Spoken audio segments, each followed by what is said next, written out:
أعوذ بالله من الشيطان الرجيم. بسم الله الرحمن الرحيم. إن الحمد لله نحمده ونستعينه. من يهد الله فلا مضل له ومن يضلل فلا هادي له. أشهد أن لا إله إلا الله وحده لا شريك له وأشهد أن محمدا عبده ورسوله. وبعد السلام عليكم warahmatullahi wabarakatuh. Ketemu lagi kita pada tengah hari ini dan insya-Allah seperti biasa kita akan sambung bedah buku saya. Tajuk dia Perang Gerila dengan Syaitan. Perang Gerila dengan Syaitan, dan buku ni macam selalu saya sebut, dia adalah lebih kepada talbis iblis ataupun belitan iblis yang nak merosakkan anak Adam. Dan alhamdulillah kita dah baca itu hari, masuk bab yang paling utama ataupun bab yang paling penting dalam buku ini, itu bab yang ke-7.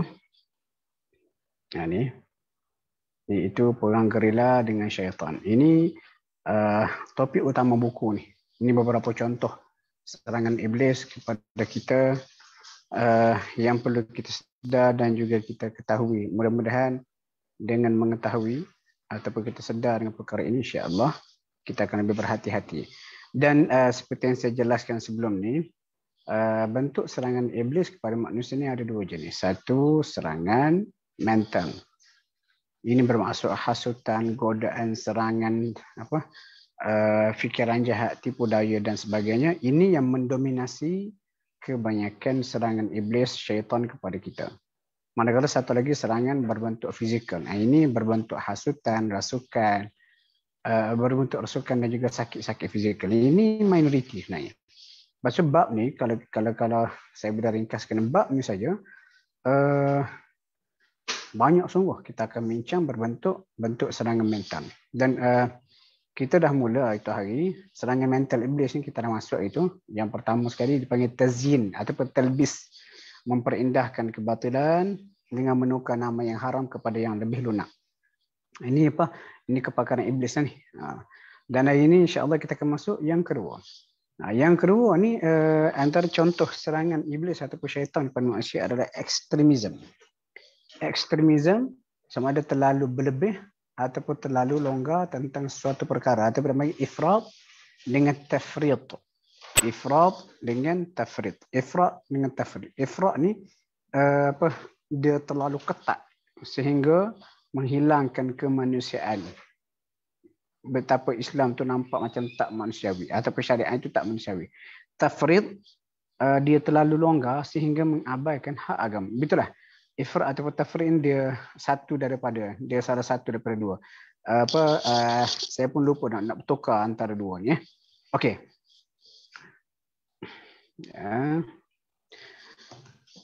Dan kita kena ingat, kenapa saya katakan ekstremisme ni adalah satu cara untuk iblis menyesatkan kita.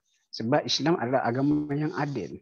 Adil, wasati. Wasati ni kita kata tengah-tengah antara dua ekstrim. Contoh, ekstrim pertama terlalu longgar dan ekstrim kedua terlalu ketat. Jadi Islam ni ada duduk tengah-tengah. Satu agama yang adil yang meraihkan aspek-aspek yang diperlukan oleh manusia. Contoh, kita tengok ayat ni. Ini cerita pasal belanja. Ini yang diajar oleh Allah. Dan ayat ni surah Al-Furqan ni, cerita dia, Allah Ta'ala senaraikan dalam surah Al-Furqan. Di akhir surah Al-Furqan senarai hamba Allah yang dia kasihi. Hamba yang Allah kasihi. Antara satu contoh hamba Allah yang dia kasihi, yang dikasihi oleh Allah, orang yang kita kata bijak dalam adil dan juga bijak dalam berbelanja. Tengok Allah kata walladzina idza anfaqu. Orang tu bila mereka belanjakan harta, sedekah ke, lam yusrifu, tidak terlampau membazir. Israf, melampaui batas. Habis, tak tinggal lagi keperluan diri. Walam yaqturu, tidak juga yaqturu, terlalu bakhil, kedekut. Tetapi wa kana baina dzalika qawamah, berada tengah-tengah. Ini yang diajar oleh Islam. Tetapi iblis merosakkan perkara ini sebab tujuan dia untuk manusia menyesal ataupun menghadapi kesusahan kemudian hari. Okey, setan ganggu juga kesadaran ini untuk menghasut manusia bertindak ekstrim. Sama ada membazir ataupun bakhil. Waktu disebut, kalau kita perhati ayat ni, Allah kata wa atidal qurba haqqahu wal miskin wa ibnas sabil. Berikan hak masing-masing kepada kaum kerabat kamu. Juga beri hak kepada orang miskin dan orang yang musafir terputus bekalan. Lepas tu Allah kata wala tubadzir tabdzira. Jangan kamu membazir. Membazir ini maksudnya berlebih dalam belanja harta kamu. Kenapa? Innal mubadzirina kanu ikhwana syayatin. Setan tu sifat membazir adalah sifat setan. Kemudian Allah tak ikat tengok ayat ke-29. Allah kata wala taj'al yadaka maghlulatan ila 'unuqik wala tabsutha kullal basti fataqud maluman mahsura. Tengok Allah tak kata jangan kamu jadikan tanganmu terbelenggu ke leher. Bakhil macam budak-budak lah. Tak boleh tangan macam ni. Jangan terlalu bakhil. Lepas tu wala tabsutha kullal basti. Jangan peluk hulu sehulu-hulunya. Bagi nak ambil. Kalau kita buat macam tu, akibatnya kata fataqud malum, kamu akan dalam keadaan malum, tercela. Orang kutuk bakhil semua dia tu kedekut. Mahsura, menyesal sebab apa duk bagi habis keperluan diri. Jadi ini antara apa kita kata apa yang diajar oleh Islam kepada kita, dan setan nak rosakkan benda ni. Sama ada terlalu bakhil dengan ekstrim bakhil, ataupun terlalu boros, ekstrim boros, sehingga menghabiskan segala harta. Islam nak kita berada tengah-tengah, tidak ekstrim kepada ekstrim apa kata-kata yang pertama bakhil, dan ekstrim kedua yang boros-borosnya. Ini bila kita bertindak sebegini sebenarnya kita sedang mempraktik Islam yang sebenar, dan kita alhamdulillah berjaya menghindari tipu daya setan dalam kita kata berbelanja. Dan ternyata ekstremis ini juga berlaku bukan setakat dalam perbelanjaan, dia juga dalam semua perkara, banyak perkara. Ini contoh ekstrim yang dipelopori oleh syaitan, yang kita kata merosakkan manusia. Yang pertama, pilih keganasan sebagai jalan penyelesaian masalah.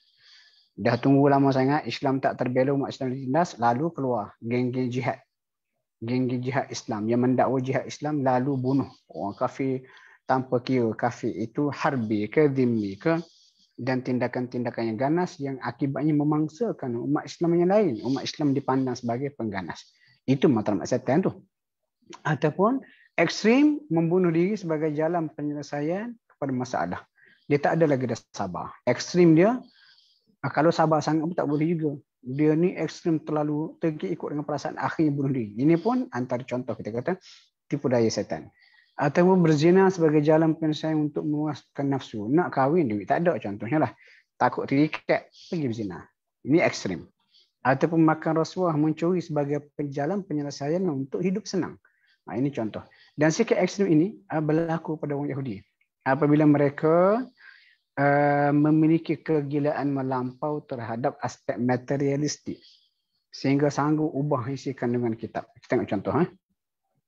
Allah Ta'ala sebut ni. Tengok. Ini satu teguran. Allah kata, hendaklah kamu beriman dengan apa yang aku turunkan kepada kamu, dan yang mana Al-Quran mengesahkan kitab yang ada pada kamu. Jangan kamu jadi orang pertama yang mengingkari Al-Quran tu. Jangan pula kamu menjadikan ayatku sebagai harga untuk membeli kelebihan yang sedikit.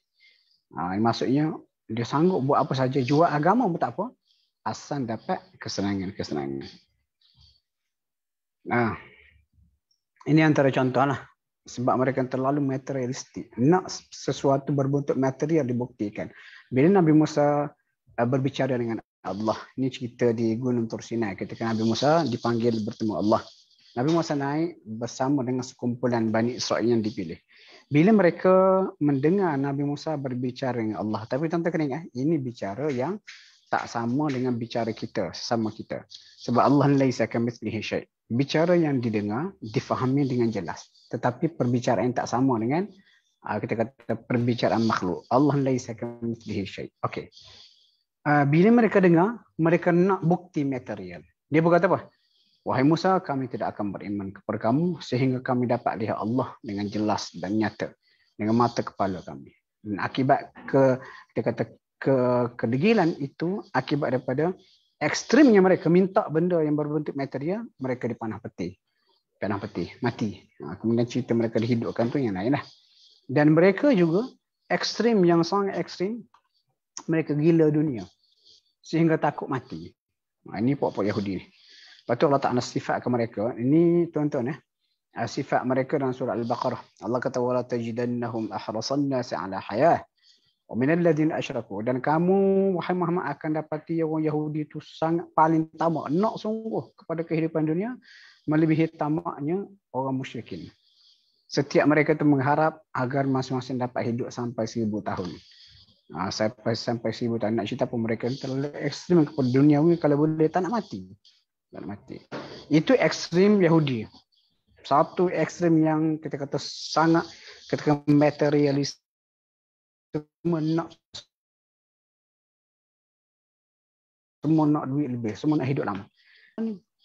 Nasrani pula ekstrim yang berbeza. Kalau Yahudi dia lebih terlalu materialistik, sehingga agama pun kalau nak dijual.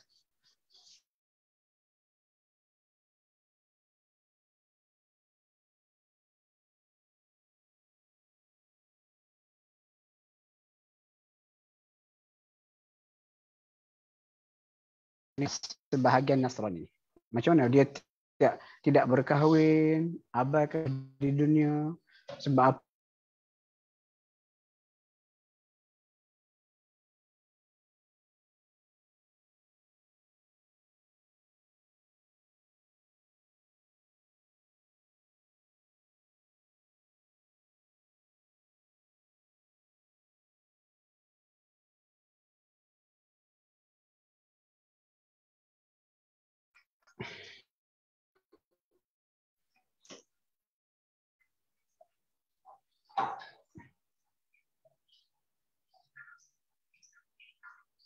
maaf, itu seketika tadi.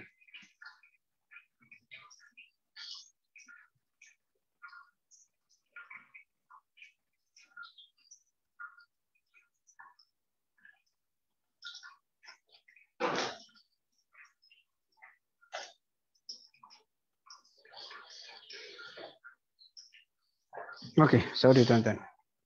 Putus sekejap.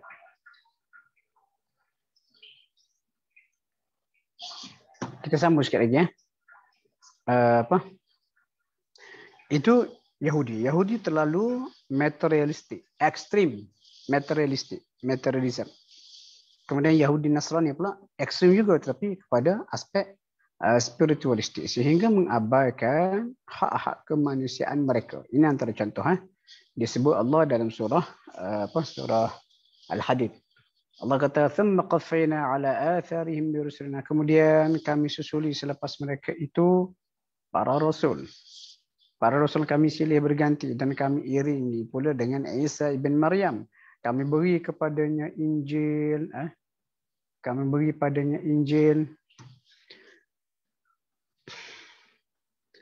Kami semai perasaan belas kasihan sesama mereka sama sendiri dalam hati orang yang mengikutnya, walau bagaimanapun. Tengok mereka mengada-adakan warahbaniyah, mereka mengadakan kehidupan secara rahib, ibtada'uha, yang mereka cipta, ma katabnaha alaihim illa ibtigha'a ridwanillah, dan kami Allah kata tak pernah wajibkan perkara itu kepada mereka, melainkan mereka buat itu kerana nak kita mendekatkan diri kepada Allah. Buat apa dan nak kahwin ni sekian. Okey, tak mau.